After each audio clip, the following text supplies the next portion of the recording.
Goed, ek gaan begin en vir ons Psalm 2 lees en dan wil ek dat ons Psalm 2 na die tyd sing ook. So julle kan solank julle psalmboeke oopkry. Dat ek net dieselfde doen. Psalm 2.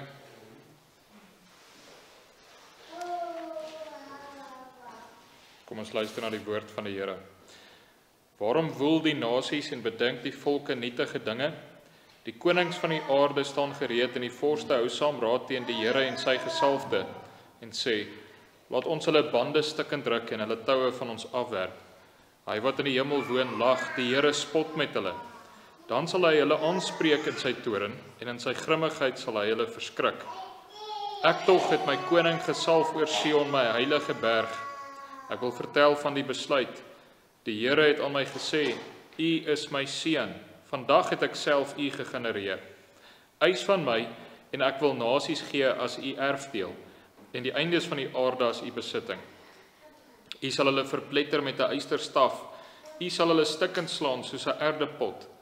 Wees dan nou verstandig, o konings, laat julle waarsku o regters van die aarde, dien die Here met vrees en juig met bewing, kus die seun, dat hy nie toornig word en julle op die weg vergaan nie, want gou kan sy toorn ontvlam. Welgeluksalig is almal wat by hom skuil. Kom ons bid saam. Ons Vader wat in die hemele is, o Vader, U is die groot en verhewe almagtige God. U saam met U Seun en U Heilige Gees, die ewige drie-enige God, waardig om geloof en geprys en aanbid te word van nou af tot in alle ewigheid. En hoe heerlik is dit om U lof te mag besing, waar U Seun salf, om die koning van konings en die Here van Here te wees. En dat ons mag weet, dat ons Here Jesus in die hemel opgevaar het en aan die regterhand sit, God en mens, en dat hy nou heers, oor alle volke, alle stamme, alle tale, alle nasies, alle plekke, alle tye, is hy besig om te heers. Ook oor ons lewens heers hy, en dit is vir ons 'n heerlike troos. Ons bid dan dat U ook met ons sal wees nou, en ons nadink oor die tye waarin ons lewe. Gee vir ons wysheid, o Here, om die regte besluite te neem, en wees met my ook wanneer ek nou hierdie praatjie moet voordra. Ons bid dit in ons Here Jesus se naam. Amen.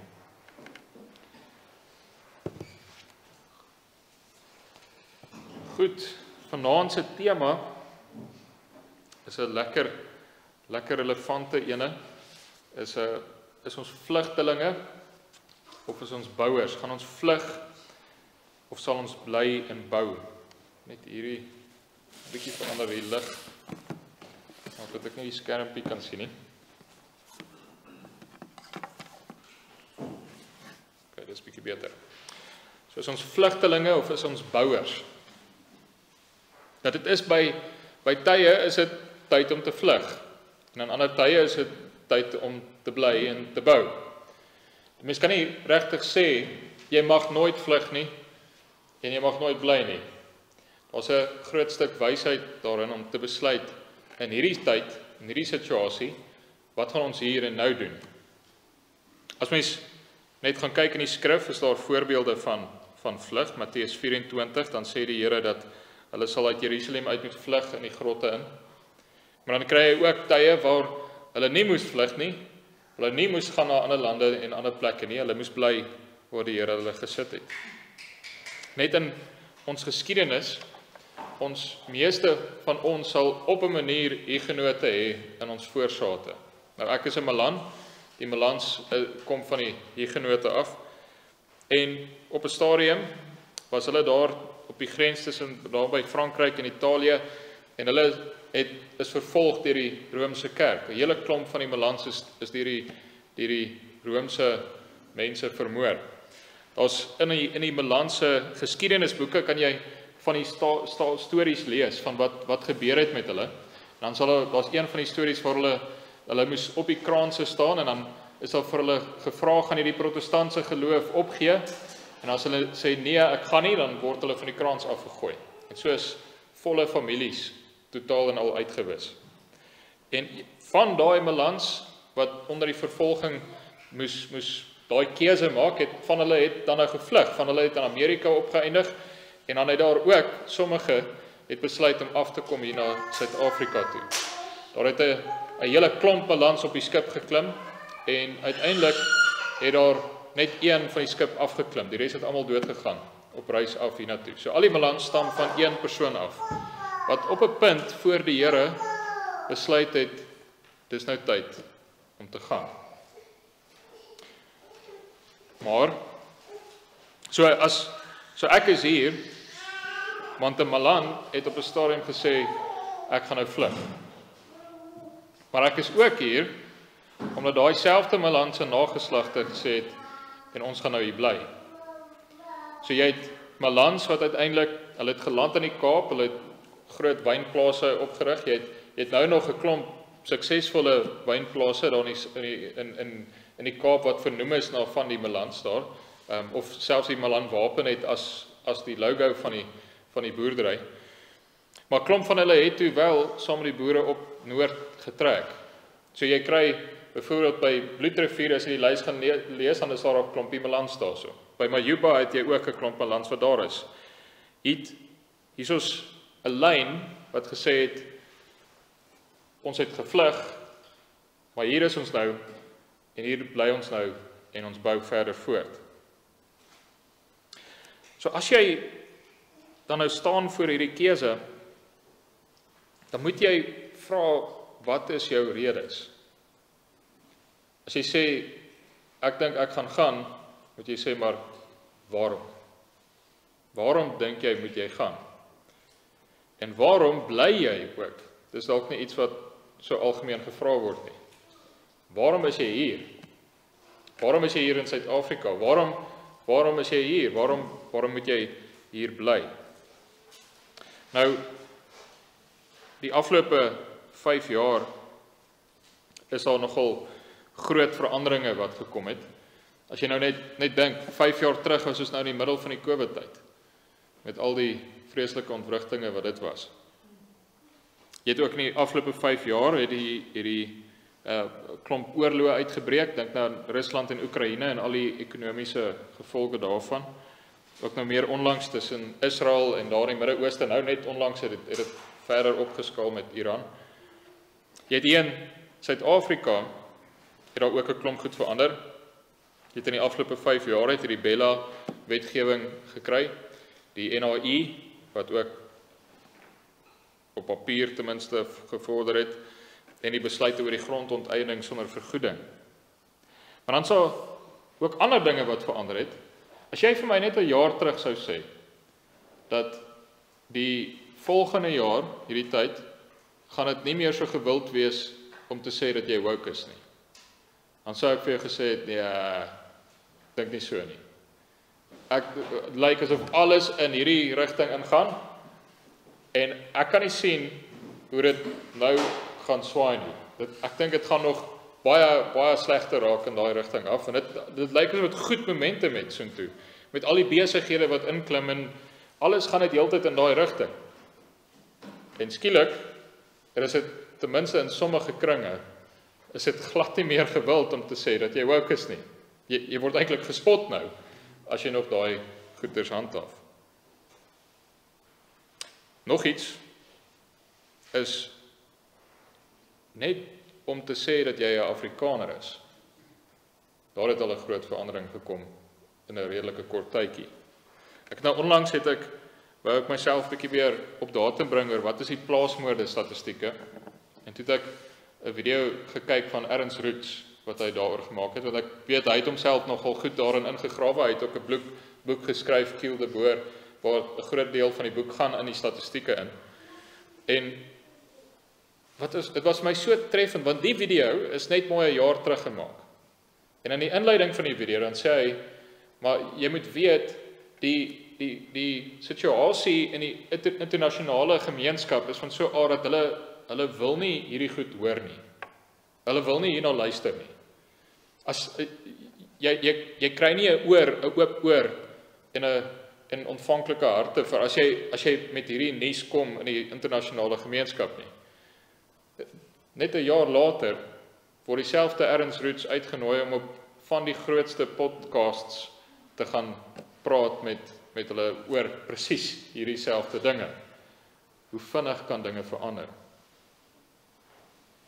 Nou, hierdie groot veranderinge laat my dink aan wat gebeur in Daniël. Daniël het hier dit so oor en oor, hoe daar dinge regtig sleg gaan, en dan bring die Here 'n groot verandering in 'n relatiewe kort tydjie.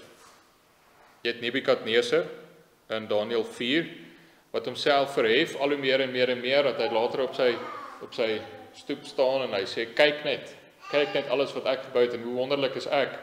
En in 'n oogwink kan verneder die Here hom, dat hy lewe soos 'n dier. En dan wat daaruit voortvloei, is dat Nebukadneser oor sy hele ryk hierdie verklaring laat uitgaan. Dan sê hy, my verstand het na my toe teruggekeer, in Daniël 4 vers 34, en ek het die Allerhoogste geloof en hom wat ewig lewe geprys en geëer, wie sy heerskappy 'n ewige mag en wie sy koningskap van geslag tot geslag is, en al die aardbewoners word as niks geag nie, en na sy wil handel hy met die leer van die hemel en die bewoners van die aarde, en daar is niemand wat sy hand kan afslaan en vir hom kan sê, wat doen u nie? Het in Daniël 5 gebeur dieselfde weer. Want dan het jy Beltsassar, wat die tempel toerusting vat, en daarmee 'n fees hou, saam met 'n klomp mense. En dan kom daar, hoe die skrif teen die muur is, mene, tekel, ufarsin, en dan moet Daniël die uitleg daarvoor gee, dan sê hy, mene, God het die koningskap getel en daar 'n einde aan gemaak, tekel, u is op die weegskaal geweeg en te lig gevind, peres, die koninkryk is verdeel aan die Meders en Perse gegee, en dan, net 'n paar verse later, dan lees jy dieselfde nag, is Beltsassar die koning van die Galdeërs gedood. Daniël 6, het jy weer waar, dit lyk asof Daniël deur die leeu's opgevreet gaan word, en dan, aan die einde van daai, dan is die een wat Daniël wou vermoor, is self vir die leeu's gevoer, en weer het jy dat Darius 'n koninklike verklaring oor sy koninkryk laat uitgaan, wat sê, mag julle vrede groot wees, deur my word bevel gegee, dat hulle in die hele magsgebied van my koninkryk moet bewe en sidder, voor die God van Daniël, want hy is die lewende God, en hy bestaan in ewigheid, en sy koninkryk is een, wat nie vernietig kan word nie, en sy heerskappy duur tot die einde toe. Nou, hoekom verwys ek na hierdie dinge? Wat ook al ons nou mee besluit oor waar ons gaan woon en waar ons gaan werk en gaan bou, is daar een ding wat ons mooi moet vasmaak. En dit is dat die Here is regtig besig om te regeer. Soos wat ons gesing het in Psalm 2. Hy regeer. En hy regeer op alle plekke. Hy regeer op ten alle tye. En selfs die magtigste konings in koninkryke kom tot 'n val voor hom as hy dit so beskik. So, as ons dan nou sien hierdie groot veranderinge wat gekom het die afgelope 5 jaar, moet ons ook daarin sien dat die Here is besig om te regeer. Hy regeer oor hierdie dinge. Hy regeer ook hier in Suid-Afrika. En ons moet net 'n ander, eintlik 'n groter prentjie hê oor die wêreldgeskiedenis en oor Suid-Afrika, oor wat gaan hier aan. Sit dit binne die groter prentjie van die Here regeer ook hier in Suid-Afrika. En dan kan jy die absolute moeilikheid en chaos en slegte dinge wat aan die gang is in ons land, kan jy erken sonder om te sit sonder enige hoop en totaal moedeloos en lam gelê te wees. Jy kan die uitdagings, die probleme raak sien en in die oë staar, maar dit oorweldig jou nie, want die Here regeer. Nou goed, iets wat ook verander het, is nou redelik onlangs het daar 'n handjievol mense in die VSA geland is as vlugtelinge, amptelike vlugtelinge. En tot 'n groot ontsteltenis van die linkse media, want hoe kan wit mense vlugtelinge wees? Hulle is nog steeds in 'n oproer daaroor. Maar En nou daar is allerlei bespiegelinge oor wat is agter hierdie dat die FSA afhanklik Afrikaners, die boere en later nou al die minderhede is nou meer onlangs sê hulle al die minderhede kan vlug nou na die FSA toe. Maar ek het tot redelik onlangs was ek onder die indruk dit was die eerste vlugtelinge wat van Suid-Afrika wat by 'n ander land aankom. En toe ek gaan statistieke opsoek oor emigrasie en agtergekom dit is nie heeltemal so nie. Daar sal vir baie jare lank is daar vlugtelinge wat vanuit Suid-Afrika uit dan nou gevlug het na ander lande toe. Jy het al in die jaar en hierdie is statistieke wat deur die Suid-Afrikaanse owerheid self gepubliseer is in 2023. Dan staan daar in die jaar 2000 was daar 266 vlugtelinge. 2004 het dit vermeerder tot 803.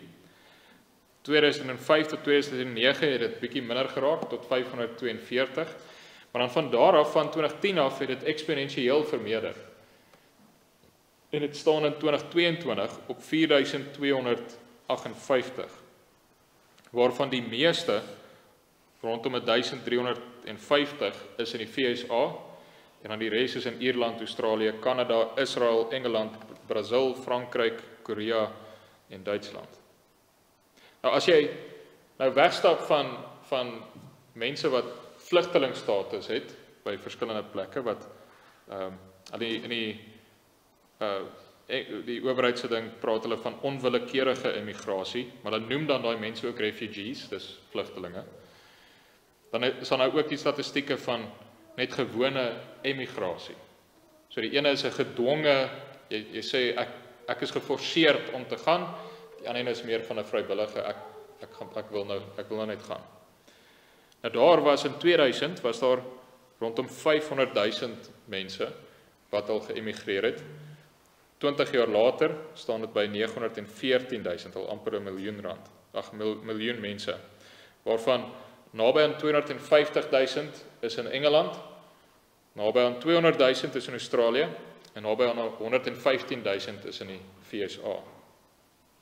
Jaco Kleinhans skryf op Marula Media op 7 Januarie 2023, daar is maklik 2000 Afrikaners wat elke maand die land uitgaan. Nou, ons is nie 'n groot volkie nie. Dit het 'n groot effek op die Afrikaner volk hier. Want wat dikwels ook die geval is dit is nie, gereeld is dit nie die ouer mense wat gaan nie, maar juist die jonger mense, wat nog kindertjies het, of wat nog kindertjies kry, of wat nog moet trou en kindertjies kry. So dit het 'n groot effek op die volk hier, as daai geslag, wat eintlik die toekoms van die volk is, land uitgaan. Hier het ernstige gevolge vir die volk wat agterbly. En so skryf Jaco dan ook, vir Afrikaners as kultuurgemeenskap en Afrikaanssprekendes as taalgemeenskap, bied immigrasie 'n groot bedreiging wat reeds verwoestende gevolge in families, gemeenskappe, kerke, skole en elke vlak van ons mense se leefwêreld het.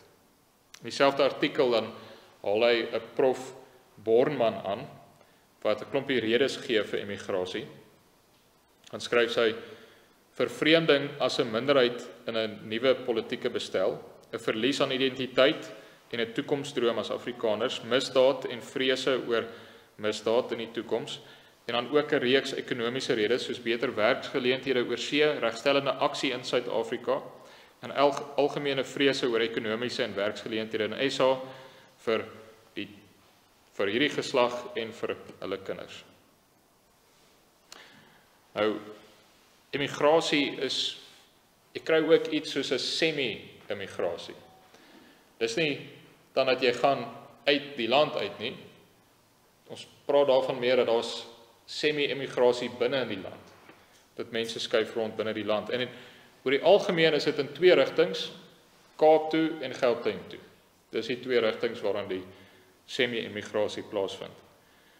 En solidariteit het nogals goeie studies hieroor gedoen, statistieke geneem, en daar word geprojekteer dat daar in Pretoria in 2031 meer Afrikaners gaan wees as in Limpopo, KwaZulu-Natal, Noord-Kaap, die Oos-Kaap en die Vrystaat saam.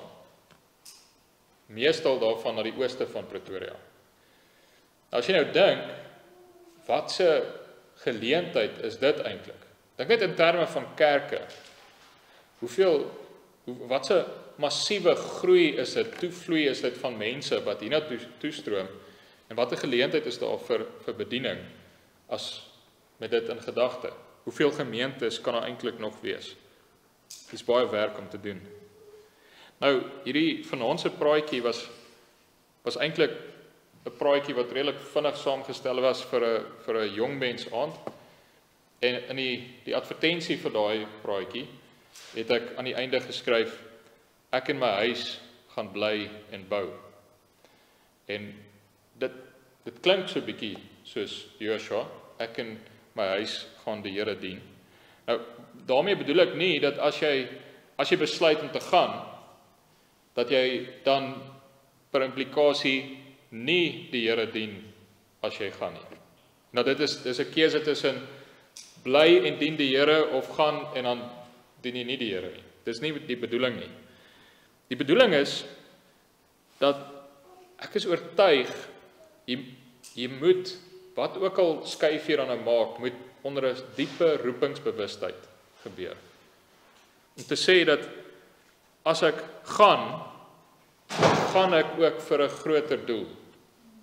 En as ek bly, dan bly ek ook vir 'n groter doel. So, ek bly hier om die Here te dien en om hier te bou. En as jy dan nou sou gaan, dan moet jy ook gaan om daar die Here te dien en daar te bou aan die koninkryk. Waar ook al jy is, jy moet besig wees om te bou. Jy moet sê, hier's 'n groter doel aan die lewe.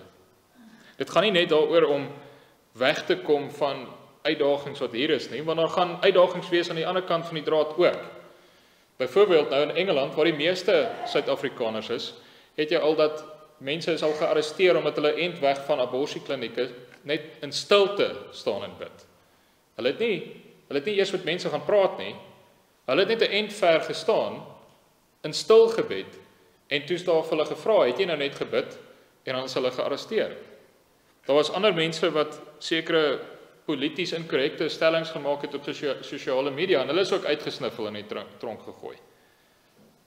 Die gras is nie altyd groener aan die ander kant van die draad nie. Dit is dalk makliker in sekere opsigte, maar is dalk baie erger in ander opsigte.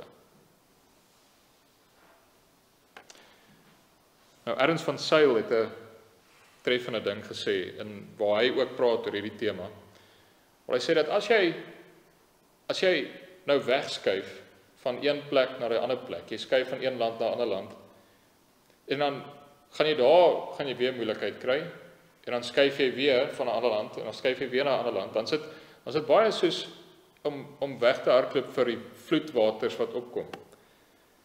En dat jy kan aanhou skuif en skuif en skuif, maar op 'n stadium moet jy ook sê, hier gaan ek nou stop, en hier gaan ons 'n dam bou, om die vloedwaters te keer. Dis die moeite werd om hier te bly, en die goeie hier te beskerm teen die aanvalle van die bose, en goeie dinge op te bou. So ergens moet jy stop, en wal gooi. Daar's ook, in die Tweede Wêreldoorlog, was daar 'n generaal wat daar in die bokant van Afrika geplaas is. Die Britte het daar die hele tyd grondprys gegee vir die Duitsers, hulle kon hulle net nie gewen kry nie. En toe het hulle uiteindelik hierdie generaal ingestuur, en wat hy gedoen het, is hy het vir die manskappe 'n streep in die grond getrek en gesê, hier gaan ons nou staan. Ons gaan nie nog 'n stukkie grond opgee nie. Ons gaan of hier staan en veg en oorwin, of ons gaan hier staan en veg en sterf. Maar hier gaan ons bly staan. Ons gaan nie verder grond opgee nie. Partykeer is dit wat ons moet doen. As ons moet sê, hier staan ons en hier bou ons. Jy sien, oor die Christelike lewe gaan nie oor wat is die maklikste nie. Dit gaan nie oor gemak nie. Dit gaan daaroor om jou kruis op te neem en Jesus te volg. Dit gaan oor iets en iemand groter as jy. Dit gaan oor 'n groot God en sy koninkryk. Dit gaan oor 'n groot verlosser en sy heerskappy. Daar is iets beter om voor te lewe vir die Christen. Daar's mense wat maande van hulle lewe, dalk selfs as jy dit alles bymekaar tel, jare van hulle lewe wy aan rekenaarspeletjies soos Minecraft, waarin hulle in 'n denkbeeldige wêreld 'n groot goeders opbou, 'n wêreld bou. En as jy nou daarna kyk, dan moet jy sê, was dit alles die moeite werd? Of sal 'n mens nie eerder daarna kyk en sê, wat 'n ontsaglike mors van tyd en energie om jou hele lewe of 'n groot deel van jou lewe dan te wy aan hierdie nuttelose dingetjie.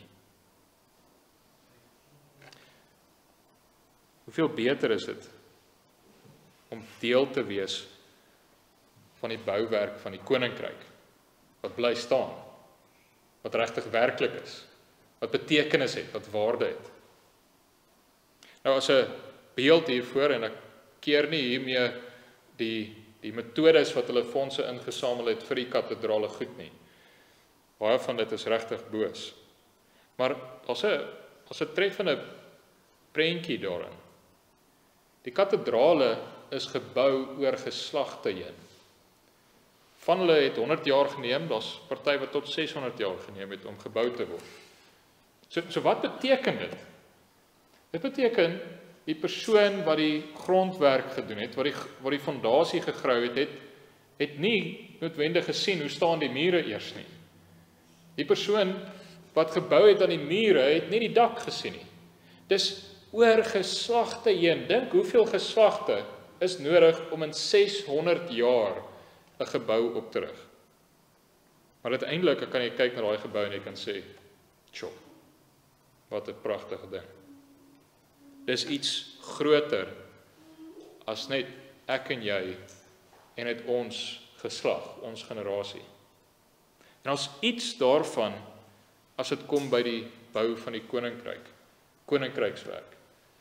Dit is nie iets wat net oor een geslag gebeur nie. Dis iets wat oor geslagte heen gebeur. Dink nou, waar staan ons nou al?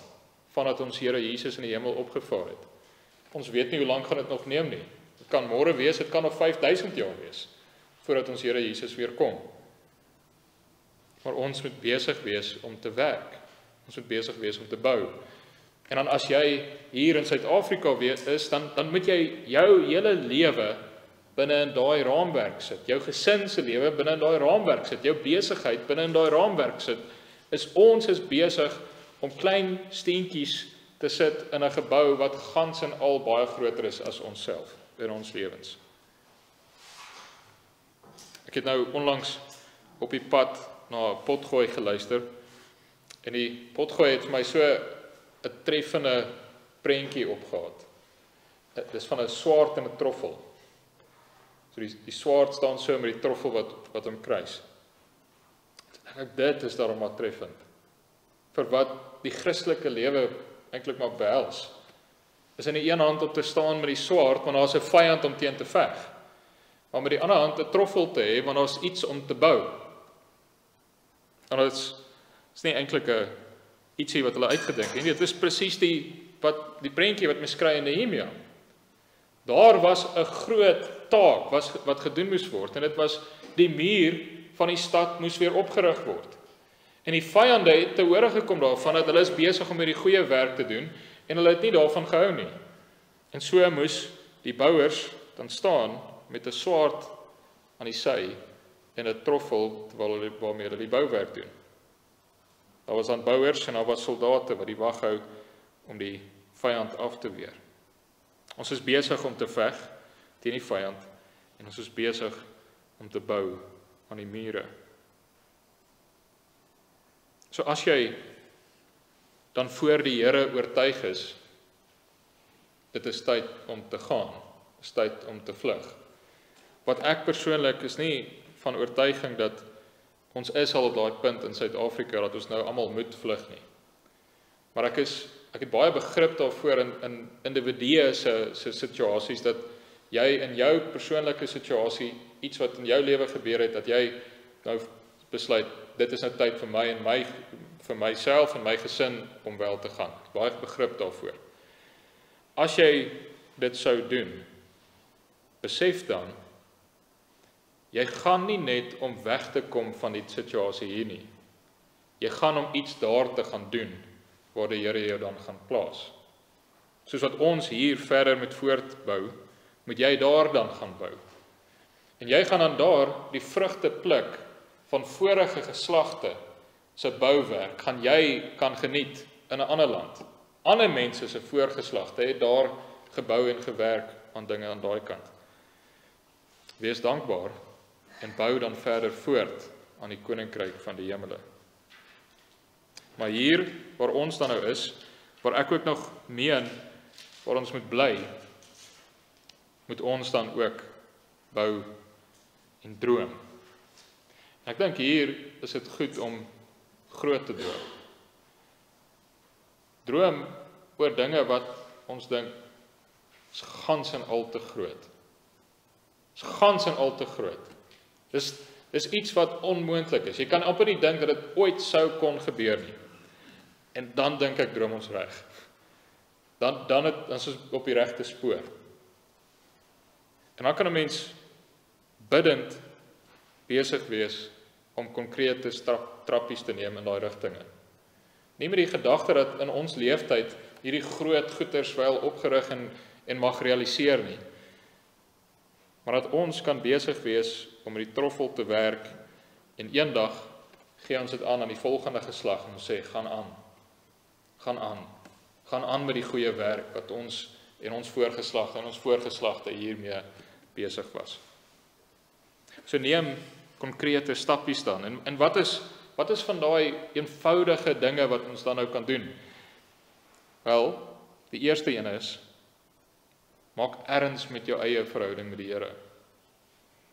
Maak erns met jou eie heiligmaking. Dat jy 'n man en 'n vrou sal wees wat die Here vrees. Dit help nie ons is besig om goeders te bou vir 'n ander God nie, dit sal net vernietig word. Maak erns met jou eie wandel met die Here. Dan 'n tweede ding is, vir die jonges wat dan nou die EV hierna gaan luister, as jy nog nie getroud is nie, kry 'n vrou en trou. En vir die dames,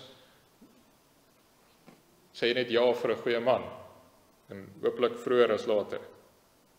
Trou, die huwelik is 'n goeie ding.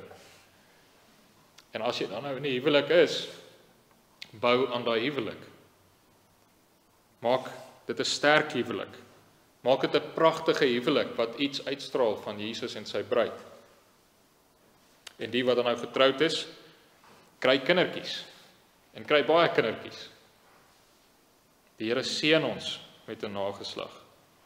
En veral as ons dan nou ook so dink aan die koninkrykswerk wat oor geslagte heen strek, dan beteken dit daar kort 'n volgende geslag vir wie ons ook sal sê, my seun, hier is oupa Grootjie se swaard, vat hom en gaan veg verder.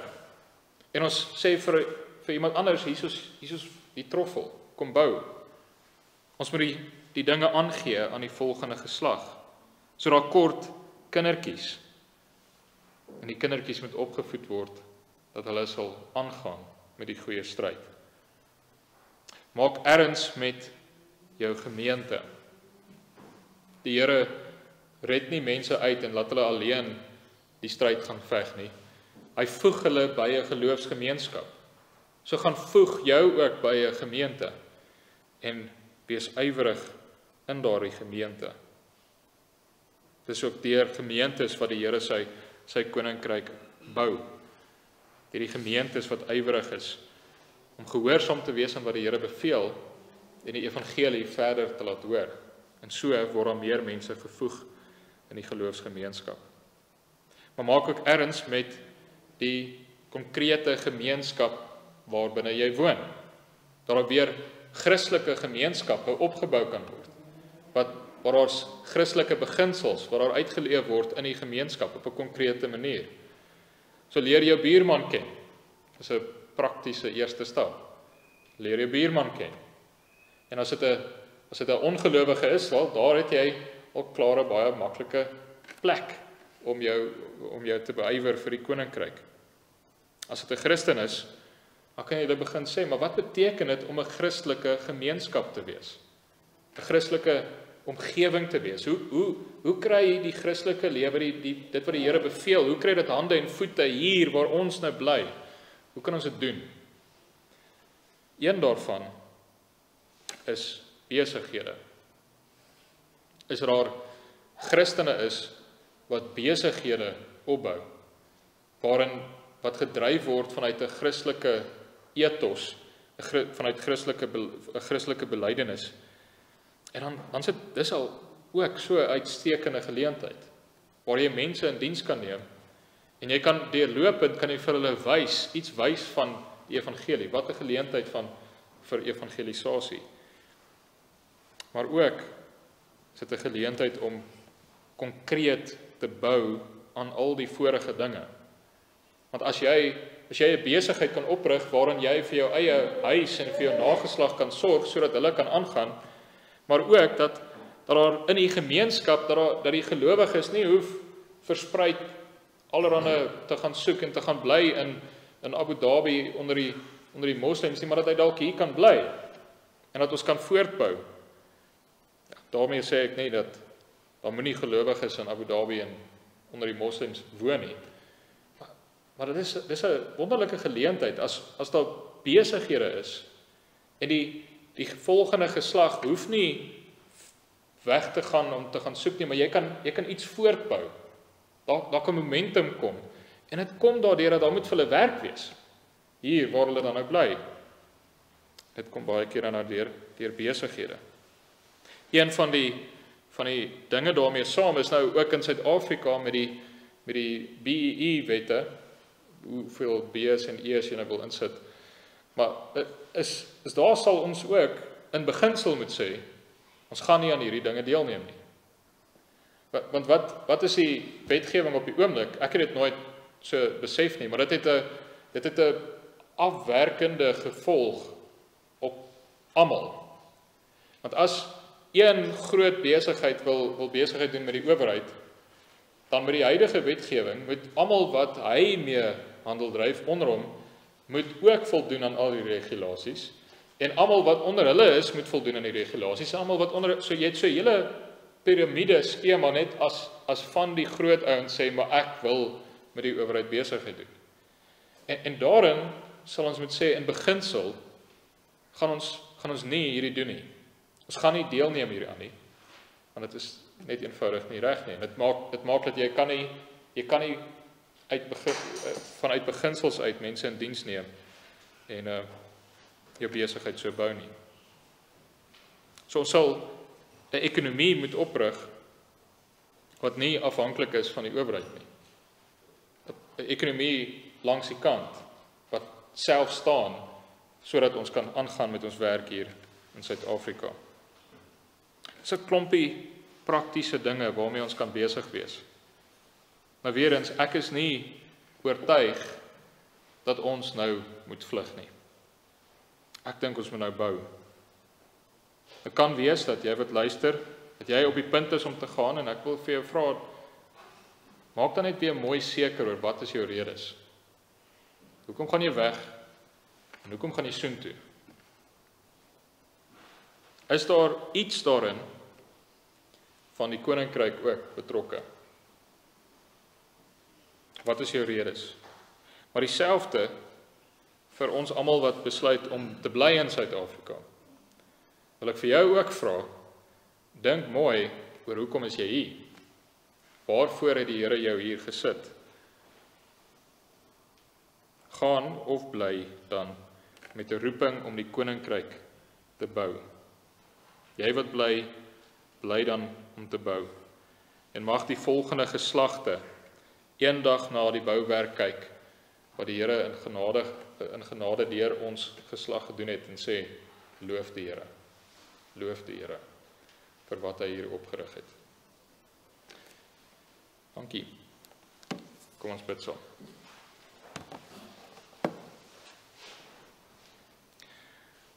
Ons Vader wat in die hemele is, o Vader, ons lewe in woelige tye, met groot dinge wat gebeur, en daar is soveel mense wat regtig opreg angstig is, oor die verskriklike dinge wat hulle in hulle eie lewens ervaar het, moes deurgaan, misdaad en bekommernis oor werk en hoe hulle vir hulle gesinne gaan sorg, moord en diefstal, o Here, wil U tog U kinders weer troos, wil U hulle oë weer daarop rig dat Jesus wel heers, en dat ook hierdie swaar kry, wat hulle nou moet deurgaan nie, sal opweeg teenoor die heerlikheid wat vir ons wag nie. Wil U ook die swaar kry gebruik om skynheiliges, om die huigelaars ook tot bekering te bring, die mense wat nie waarlik glo nie, dat hulle wakker mag skrik, ook deur swaar kry, om te sien waar is hulle en waarmee is hulle besig, en wil U dan kragtig deur die Heilige Gees, wil U hulle tot wedergeboorte bring, dat hulle nie meer op die afgrond sal afstap nie, maar dat hulle agter Jesus sal aanhardloop. Ons bid vir almal wat worstel met die besluite, van gaan hulle oppak en trek, of gaan hulle nog hier bly? Ons bid, o Vader, dat U wysheid sal gee vir hierdie besluite. Ons bid dat U ook hier in Suid-Afrika nog verder sal bou aan U koninkryk, dat dit op konkrete maniere mag kom, deur kerke wat groei, en gelowiges wat hulle geloof ywerig uitleef in die gemeenskap.